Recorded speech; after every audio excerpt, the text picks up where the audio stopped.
हमारा दिमाग जो है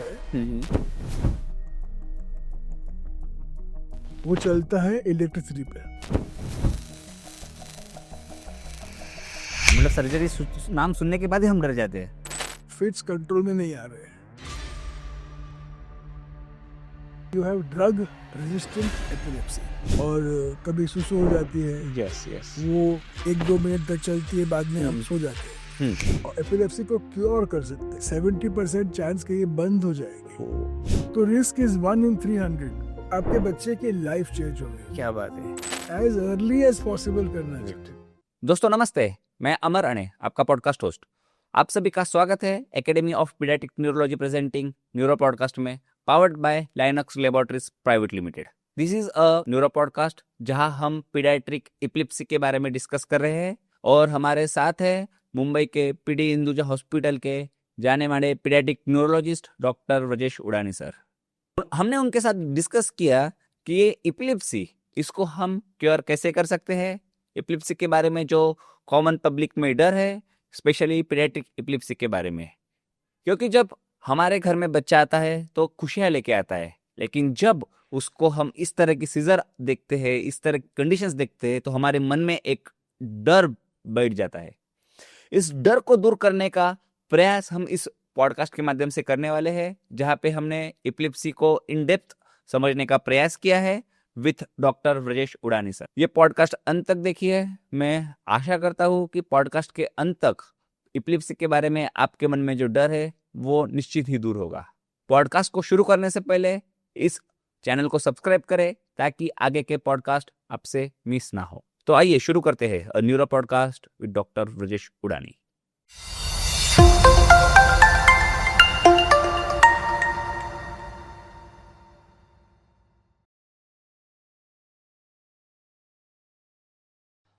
सर नमस्ते, नमस्ते। आपका स्वागत है। हमारा टॉपिक है एपिलेप्सी सर्जरी और साथ ही और न्यूरो ट्रीटमेंट्स क्या है specifically in epilepsy.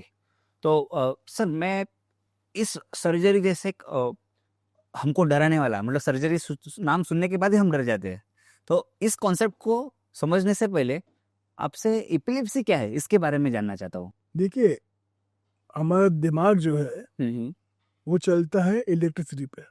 Okay so electrical system है, ओके और इलेक्ट्रिकल सिस्टम में कभी भी इलेक्ट्रिकल डिस्टर्बेंस हो सकता है, okay short circuit. So electrical disturbance होगा तो वो टाइम पे अचानक ब्रेन से जनरलाइज डिस्चार्ज होती है या एक बाजू से डिस्चार्ज होती है, और हम हमारा जो कॉन्शियसनेस खो बैठते हैं, या हमारा कुछ एक हाथ या एक पैर में कुछ मूवमेंट होते हैं। सो जो हम देखते हैं वो हम बोलते हैं सीजर। ओके तो ये सीजर जो है वो काफ़ी कॉमन है। यानी कि आप देखेंगे तो पूरी लाइफ में से जन्म से मृत्यु तक अप्रोक्सीमेटली 8%, 8% कभी ना कभी 8% को सीजर होगा। अच्छा, 8% लोगों को सीजर हुआ होगा कभी ना कभी। ये होएगा या होने होएगा या हो या हुआ है। मैक्सिमम रिस्क बच्चे में है, लेकिन इवन बड़े होते हैं, बूढ़े होते हैं, तभी भी वो रिस्क बढ़ जाती है। ओके लेकिन ये सीजर को हम एपिलेप्सी का एक लक्षण है। यस, एपिलेप्सी का मतलब है कि मिनिमम 2 और मोर अटैक्स, 2 अटैक से ज़्यादा 24 घंटे के अंतर पे। ओके सो एक दिन में 2-3 अटैक आया तो उसको एक ही गिनो, लेकिन एक महीने में एक आया, फिर नेक्स्ट मंथ में दूसरा आया, तो एपिलेप्सी गिनी जाती है। और कोई कारण नहीं होनी चाहिए, यानी कि फीवर हुआ या कुछ ब्रेन में कुछ मार लगा, ऐसा कुछ नहीं होना चाहिए। बाई चांस अभी मैं बैठा हूँ, मुझे को अचानक हो गया अभी, तो वो सीजर अनप्रोवोक्ड सीजर बोलते हैं, यानी कि कोई कारण बिना। और वो जो 2-3 बार आएगा, 2 बार के ज़्यादा, तो हम उसको एपिलेप्सी बोलते हैं। अच्छा, ये 2 बार से ज्यादा एक बार बताएंगे कितने समय में? 24 घंटे के अंदर जितने भी आए उसको एक ही अच्छा ओके, 24 घंटे से ज्यादा। Okay yes. सर, अभी आपने कहा इलेक्ट्रिकल वायरिंग के बारे में। सर, वहाँ पे क्या होता है, ज्यादा पावर जाती है या वो इलेक्ट्रिकल, मतलब वहाँ पे लाइटिंग बंद हो जाती है? सो हमारी जो ब्रेन है हाँ। उसमें कोश है, सेल्स, ओके और वो सेल्स सब कनेक्टेड है। और बड़ा ऑर्गेनाइज्ड मैनर से कनेक्टेड है। यानी कि हमें बोलना है तो एक भाग से दूसरा भाग में वो इलेक्ट्रिसिटी जाएगी, हमें चलना है तो ऐसा होगा वो। अभी एक साथ में सब इलेक्ट्रिसिटी साथ में आएगी हाँ तो डिस्टर्बेंस हो जाता ओ yes yes okay got it sir. Sir अभी दो तरह के एपिलेप्सीज अभी मैं बहुत लोगों से डिस्कस कर रहा था तो उन्होंने बताया कि एक किसी पर्टिकुलर पार्ट से ही एक आती है और एक पूरे ब्रेन से। सर इसको भी और थोड़ा एलाबोरेट कर पाएंगे? है। तो ये एक्चुअली एपिलेप्सी एक भाग से ही चालू होती है, ओके लेकिन एक भाग ब्रेन से चालू होती है, यानी कि राइट या लेफ्ट, उसको हम फोकल एपिलेप्सी बोलते हैं, ओके और वो स्प्रेड हो सकता है।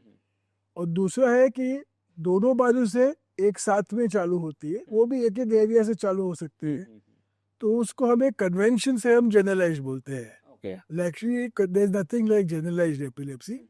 एपिलेप्सी एक जगह से चालू होती है तो एक ही जगह से, तो फोकल बहुत तो दो तीन जगह साथ में होता है तो ओके जनरलाइज बोलते हैं। Okay okay got it sir. Sir हम व्यूअर्स के लिए वेरी क्विक कि क्या क्या लक्षण ऑब्जर्व हमने करने चाहिए हमारे बच्चे में कि उसको एपिलेप्सी की रिस्क है? हाँ, ये लक्षण यानी कि आप देखेंगे फिट को, हाँ तो उसमें क्या होता है कि इसको सीजर बुलाएंगे। हाँ सीजर ओके सीजर बुलाएंगे तो सीजर में क्या होता है कि अचानक चेंज हो जाता है कि मन में जो होता है नॉर्मली कि हम गिर गए, जीभ कटी, हाथ पैर शेक हुए, हाँ हाँ और कभी सुसु हो जाती है, यस यस वो 1-2 मिनट तक चलती है, बाद में हम सो जाते हैं। हम्म उसको हम जनरलाइज्ड टॉनिक क्लॉनिक सीजर बोलते हैं। ओके दूसरे है जर्क्स। हम्म तो छोटे बच्चे में कभी कभी स्पैजम्स आते हैं। स्पैजम्स यानी कि नींद से उठने के बाद अचानक बच्चा ऐसा झट मारेगा, एक ही बार नहीं है, बार बार 10-15 सेकंड के अंतर में बार बार झटके मारेगा, और वो टाइम पे थोड़ा शांत हो जाएगा, रोएगा, ऐसा कुछ होगा।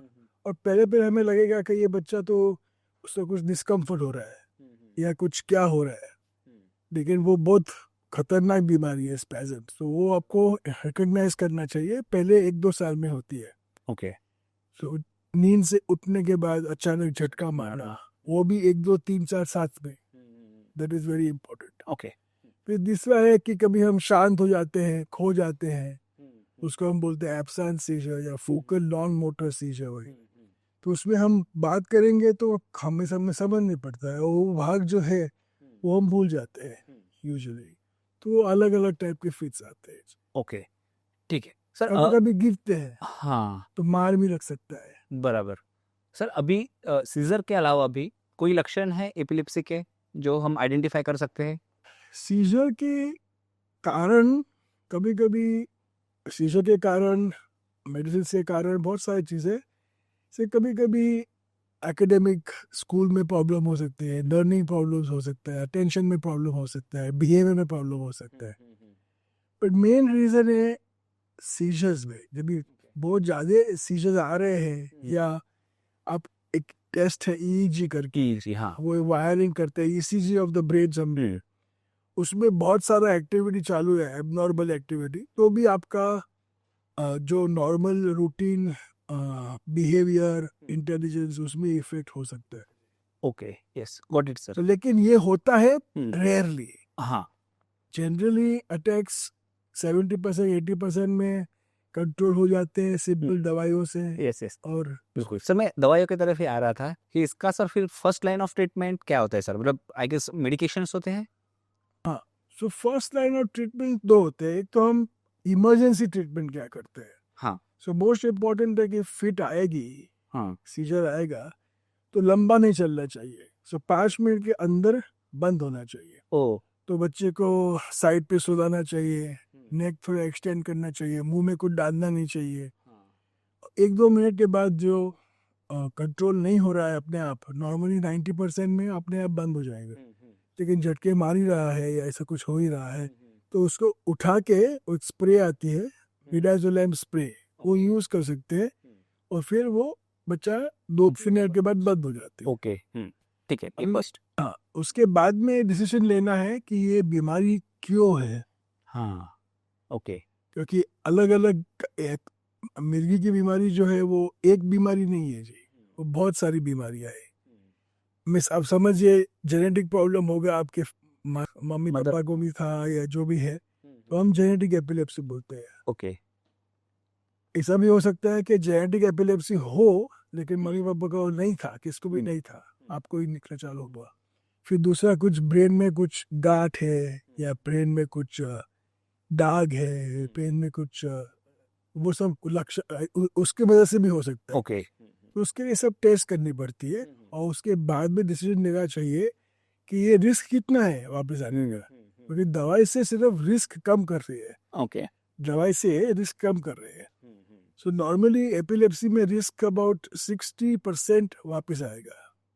ओके तो वो 60% को कम करने के लिए 10% और लेस हम दवाई देते हैं।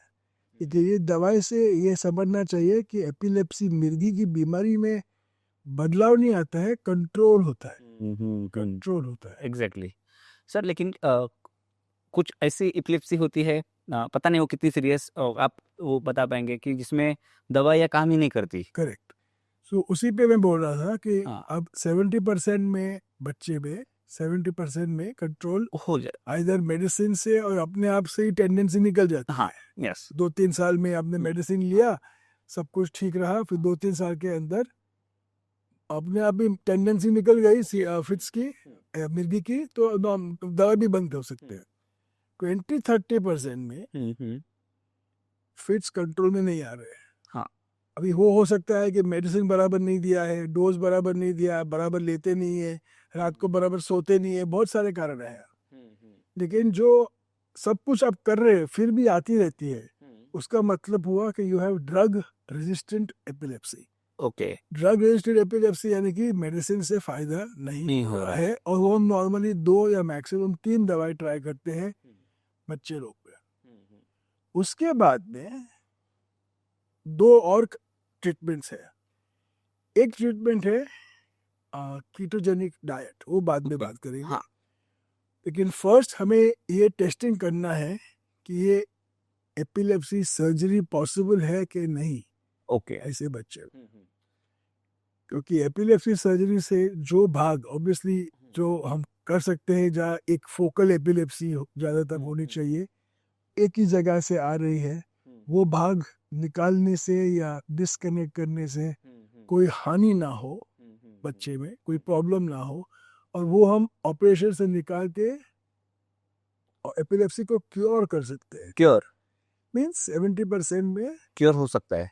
60-70% में क्योर होता है। अच्छा ओ और ड्रग रेजिस्टेंट एपिलेप्सी में आप दवाई अब ट्राई करते रहेंगे तो 2-5% में फायदा होगा। एपिलेप्सी सर्जरी जो पॉसिबल है, तो उसका मतलब है कि ये 70% चांस कि ये बंद हो जाएगी। सर, अभी who is ideal candidate for epilepsy surgery? इसमें एक भी और इसको लेके सवाल, आपने जो एक अभी एग्जांपल बताया कि एपिलेप्सी 2-3 पॉइंट से चालू हो सकती है, तो ऐसे लोगों को भी सर्जरी होती है क्या? जनरली 2 टाइप की सर्जरी बोलते हैं। ओके एक बोलते हैं पोटेंशियली क्योरेटिव, यानी कि सर्जरी करने से चांस है कि क्योर हो सकता है। ओके उसमें एक ही फोकस होना चाहिए ज़्यादातर, आइडियल कैंडिडेट, और वो फोकस जो है ऐसा होना चाहिए जिससे कुछ क्रिटिकल एरिया में ना हो। सपोज वो गांठ बैठी है या जो भी दाग बैठा है, जहाँ से हम देखते हैं, जहाँ से हम हाथ का इस्तेमाल करते हैं, जहाँ से हम पैर का इस्तेमाल करते हैं, और वो निकाला तो रिस्क है। ऑफ कोर्स वो रिस्क भी हम कम कर सकते हैं, बहुत सारे तरीके हैं, लेकिन वो थोड़ा आइडियल नहीं है। सो उसमें शायद एक और दवाई ट्राई कर सकते हैं, डाइट वगैरह ट्राई कर सकते हैं। पर सपोज वो एक जगह पे है जो साइलेंट एरिया में है, जो वो भाग निकालने से कोई प्रॉब्लम नहीं होना चाहिए। बहुत सारे ब्रेन में बहुत सारे साइलेंट एरियाज है, स्पेशली बच्चे में। जो अडल्ट में हम फॉर एग्जांपल बोलने का जहाँ से हम बोलते हैं, वो अडल्ट में वो भाग निकाल नहीं सकते हैं, लेकिन 3 साल के बच्चे में आप आए और वो बोल रहा है, आपने वो भाग निकाला तो बंद होगा बोलने का, लेकिन 1 साल के अंदर सब कुछ नॉर्मल हो जाएगा। तो वो बोलते हैं प्लास्टिसिटी। हाँ yes so that is very important. तो आपको that is ideal candidate. Perfect अभी आपने पूछा कि 2-3 जगह से आ रही है, तो उसमें ऑब्वियसली फिट्स बंद ना हो लेकिन कम हो सकती है ओके, सर्जरी के बाद। सर्जरी के बाद। तो अलग अलग टाइप के प्रोसीजर है उसमें। एक प्रोसीजर है दोनों सपोज बच्चे दो तीन जगह से आ रही है और बच्चे गिर रहे हैं और लगता है माँ बाप उसको छोड़ नहीं सकते, हेलमेट पहननी पड़ती है, ऐसे बच्चे को इतना माइल्ड ऑपरेशन बड़ा है लेकिन ये सेपरेट करते हैं दो भाग ब्रेन में, तो फिट्स बंद होने का 90% चांस है, गिरने का यस यस, गिरने का फिट्स, यस। अलग टाइप के फिट शायद छोटे छोटे फिट्स रहेंगे। ब्रेन का 2 पार्ट करते हैं। ब्रेन का दो भाग है अच्छा, हाँ, लेकिन वो कनेक्टेड है, कनेक्टेड है, यस। वो कनेक्शन काटते हैं ओ, लेकिन मीन्स वो अभी इफेक्टिव है लेकिन it is not the curative, curative, okay, yes. उसको हम पैलिएटिव सर्जरी। और दूसरा एक है वो अभी नहीं काटना है वगैरह, तो न्यूरो मॉड्यूलेशन बोलते हैं। न्यूरो मॉड्यूलेशन में क्या होता है कि ब्रेन को अलग अलग तरीके से स्टिमुलेट करते हैं। आपको एग्जांपल देता हूँ, द मोस्ट कॉमन वन जो अभी यूज करता है वीएनएस में यहाँ एक नस है जो ब्रेन से कनेक्टेड है, उसको वेगल नर्व बोलते हैं। ओके, उसके आजू बाजू में एक वायर लगाते हैं और वो वायर एक कंप्यूटर को अंडर द स्किन रखते हैं, हाँ हाँ, और वो बैटरी ऑपरेटेड होता है और वो स्टिमुलेशन देता ही रहता है फॉर इयर्स, ओके। 5-6 साल तक चालू रहता है, off and on off and on pacemaker जिस तरह का है। Something like a pacemaker. Okay, हाँ अभी आप समझेंगे स्टिमुलेट कर रहा है तो ब्रेन में फिट बंद कैसे होगी, हाँ, लेकिन होती है क्योंकि आप डिसरप्ट करते हैं। वो जो साथ में डिस्चार्ज आता है जब स्टिमुलेट करते हैं तो डिसरप्ट हो जाता है, तो फिट बंद हो जाती है। ओके, और उसके साथ में एक मैग्नेट भी आती है, सो आपको लगा कि अभी मेरे को फिट आ रही है, कभी कभी मरीज को मालूम पड़ता है कि अभी आने वाली है, तो वो मैग्नेट एक स्टिमुलेशन देगा यहाँ पे जहाँ उसका कंप्यूटर है, हाँ हाँ हाँ, तो फिट बंद हो जाएगी, आएगी नहीं। अच्छा, सो वो पॉसिबल है लेकिन उसका खर्चा ज्यादा है, लगभग 10-12 लाख का मशीन ही आता है। अरे बाप रे। फिर उसके ऊपर भी है डीबीएस करके है, आरएनएस है, वो सब डीबीएस आरएनएस इतना होता नहीं है इंडिया में क्योंकि खर्चा बहुत ज्यादा है उसका। लेकिन डीबीएस फॉर एग्जांपल करने में it is done for other condition, दूसरे कंडीशन में करते हैं, सो करने में कोई स्पेशल एक्सपर्टीज नहीं चाहिए, वो तो बहुत है लेकिन खर्चा है उसमें 15-20 लाख का होता है। और बस ये 3 सर्जिकल पैलिएटिव प्रोसीजर बोलते हैं। उसके बाद में सपोज बच्चा फिट बंद नहीं, कैंडिडेट सर्जिकल नहीं है, बहुत जगह से आ रही है या पेशेंट को नहीं करना है या जो भी है, तो डाइट है। डाइट, हाँ, सो डाइट में क्या करते हैं कि नॉर्मली हमारा डाइट जो है उसमें ज़्यादातर कार्बोहाइड्रेट 60% है, वेजिटेरियन डाइट में थोड़ा ज़्यादा होगा, तो वो कम करके 90% फैट और प्रोटीन से आएगा, 10% कार्बोहाइड्रेट से आएगा। ओके, तो एक चीज़ है कीटोन्स, वो एक केमिकल बढ़ती है और उससे फिट्स कम हो जाते हैं। अच्छा, उससे कम होते हैं फिट्स, मतलब तो protein, fasting will improve fits. Okay, नहीं आप प्रोटीन और फैट बढ़ाना है। हमारा 3 था, हाँ, और मैक्सिमम फैट कार्बोहाइड्रेट से कैलोरीज आएगी, प्रोटीन से 10-15% आएगा और कार्बोहाइड्रेट से 5-10%। अभी वो भी उसमें वेरिएशंस भी बहुत है, उसमें मॉडिफाइड एटकिंस डाइट, लो ग्लाइसेमिक डाइट, वो सब अलग है, उसमें थोड़ा ज़्यादा कार्बोहाइड्रेट देते हैं क्योंकि बड़े बच्चे में वो करना मुश्किल है। जो क्लासिक डाइट है ना जहाँ बहुत कम कार्बोहाइड्रेट देते हैं, वो छोटे बच्चे जो अपने आप खाते नहीं है उनको आप खिला सकते हैं और दे सकते हैं, लेकिन बड़े बच्चे तो नहीं आप फॉलो करेंगे, तो उसके लिए थोड़ा माइल्ड मॉडिफिकेशन हो। सर, तो डाइट में मॉडिफिकेशन करने से, आपने कीटोजेनिक डाइट बोला सर, तो इसमें मतलब ये डाइट स्टार्ट करने से सीजर्स कम हो सकते हैं? हाँ, कीटोन्स बढ़ने के बाद, कीटोन्स बढ़ने के बाद, ओके, यस। कीटोन्स एक केमिकल है विच कम्स फ्रॉम फैट। जब भी हम फास्टिंग करते हैं ना, सपोज मैं अभी गांधी जी फास्ट करते थे, हाँ, हाँ। उनका ब्लड में कीटोन्स बहुत बढ़ा हुआ होगा, इसलिए वो जो एनर्जी मिलती है ग्लूकोज से, हाँ, वो एनर्जी बंद हो जाती है और कीटोन से एनर्जी मिलती है। ओके, तो ये रिस्की नहीं रहता? नहीं, नॉट एट ऑल, क्योंकि हम फास्टिंग नहीं करते रहते, हम फास्टिंग अभी फास्टिंग भी करते रहे, पहले हम करते थे 1 दिन 2 दिन के लिए, अभी सिर्फ डाइट हाई फैट डाइट देते हैं ओके और इन मंथ्स टाइम ऑल्सो वो सब कीटोन आ जाते हैं ब्लड में okay great because you are switching from हम कार्बोहाइड्रेट ग्लूकोज से एनर्जी जो आती है नॉर्मली हम स्विच करते हैं फैट और कीटोन से। सर अभी इसमें न्यूरो ट्रीटमेंट्स में हमने डिस्कस किया मेडिसिन के बारे में और सर्जरीज के बारे में और कीटोजेनिक डाइट शायद न्यूरो मेडिसिन में ही क्या न्यूरो ट्रीटमेंट्स में ही है ऑल्टरनेटिव ट्रीटमेंट अच्छा अल्टरनेटिव ट्रीटमेंट्स में ओके ड्रग नहीं आते हैं हाँ नहीं लेकिन ये हाल के दिनों में ये इवॉल्व हुआ है या बहुत दिनों से है ketogenic diet actually 100 years old है ओके फिर बीच में वो थोड़ा आउट ऑफ फैशन हो गया ओके फिर वापस आ गया है लास्ट 30-40 years से। ओके यस सर इसके अलावा और सर्जरी तो पहले अबाउट से 70s 80s में बहुत ही पॉपुलर अभी चालू हुआ और फिर लास्ट अभी तो बहुत पॉपुलर हो गया लेकिन प्रॉब्लम है कि इंडिया में पेशेंट लोग बहुत डरते हैं एग्जैक्टली दूसरा है कि कॉस्टली भी है अवेलेबिलिटी कम है प्राइवेट हॉस्पिटल में कंसेशन के साथ भी थोड़ा सा कीमती पड़ता है यस और बहुत सारी इंश्योरेंस कंपनीज एपिलेप्सी को कवर नहीं करते insurance देते हैं।